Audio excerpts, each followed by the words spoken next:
છેલ્લા 24 કલાક ભારત દેશના દરેક નાગરિકો માટે બહુ જ ઇન્ટરેસ્ટિંગ રહ્યા છે, કારણ કે લોકસભાના રિઝલ્ટ છે એ આપણી સામે આવ્યા છે અને જે બહુ જ ઇન્ટરેસ્ટિંગ છે.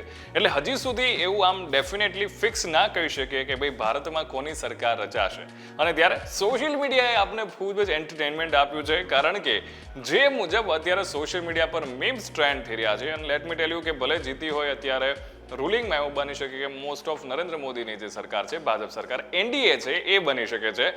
પણ ચર્ચામાં નીતિશ કુમાર વધારે છે. શા માટે? કારણ કે નીતિશ કુમાર છે એ એમને ક્યાંક ને ક્યાંક સાથ આપે છે, એમના પક્ષના છે, સાથીદારોમાંના એક છે અને એ જાણીતા છે પક્ષ પલટવા માટે. અને એટલે સોશિયલ મીડિયા પર અલગ અલગ મીમ્સ છે જે વાયરલ થઈ રહ્યા છે, જેમાં સૌથી પહેલો મીમ એક એવો બતાવવામાં આવી રહ્યો છે કે જેમાં નીતિશ કુમાર ફોન પર વાત કરે છે, તમે આજે જોઈ રહ્યા છો સ્ક્રીન પર, અને એવું કહે છે કે દરજી સાहब एक नया कुर्ता सिल दीजिए, प्रधानमंत्री पद की शपथ लेने जा रहे हैं. એ સિવાય વાત કરું તો તમને જે વર્લ્ડ કપ હશે એ તો યાદ જ હશે કે 2023નો વર્લ્ડ કપ જ્યારે ભારત હાર્યું હતું ફાઇનલ છે, અને ત્યારે નરેન્દ્ર મોદી એ આવ્યા હતા ડ્રેસિંગ રૂમમાં ભારતના, અને ત્યારે જે એક સીન થયો હતો એ સીન છે આ મીમમાં તમે જોઈ શકો છો કે વિરાટ કોહલી ઊભા છે, અમિત શાહ અને નરેન્દ્ર મોદી એમને એવી રીતે વિરાટ કોહલી સાંત્વના આપતા જોવા મળે છે. એ સિવાય નીતિશ કુમારનો એક ફેવરેટ કોટ છે જે આપણને જોવા મળતો હોય છે, જેમાં લખ્યું હોય છે કે નીતિશ કુમાર સબકે હે. એટલે આ બહુ અત્યારે ચર્ચામાં છે, કારણ કે હવે નક્કી કરવું લોકો માટે ડિફિકલ્ટ થઈ ગયું છે કે ભાઈ આ એકચ્યુઅલીમાં જે ફોટો છે કહેવા શું માંગે છે.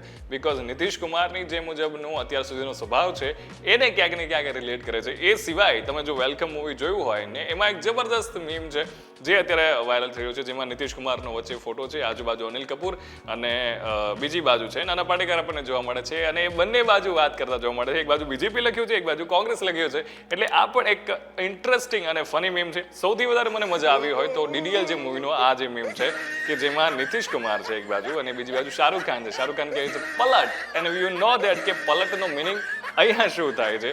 એ સિવાય જો હજી એક મીમ જે મને પસંદ આવ્યો છે જે હું તમારી સાથે શેર કરવાનો છું, અને એમાં નીતિશ કુમારનો આ ફોટો છે અને ખાલી જે લખ્યું છે એ તમે જોવો છો મજા આવશે કે ઇલેક્શન છે એ તમે લડી લો, પ્રધાનમંત્રી કોણ બનશે, એ સરકાર કોની બનશે એ હું નહીં કરીશ. એટલે સોશિયલ મીડિયા પર તો અત્યારે એન્ટરટેનમેન્ટ જબરદસ્ત ચાલી રહ્યું છે, લોકો એન્ટરટેન થઈ રહ્યા છે, અને ખબર પડી જશે થોડા સમયમાં જ આપણને કે ખરેખર પ્રધાનમંત્રી કોણ બનશે, સરકાર કોની બનશે. પણ તમારું શું કહેવું છે આવા મીમ્સ વિશે? અને ડેફિનેટલી અમારી ચેનલ છે વાઇબ્સ ઓફ ઇન્ડિયાને ફોલો કરો અને સબસ્ક્રાઇબ કરો, જેથી કરીને વધુ ને વધુ લોકો સુધી આપણે આ વાતો, આપણી જે કોન્વર્ઝેશન છે એ પહોંચાડતા રહીએ. Keep watching vibes of India.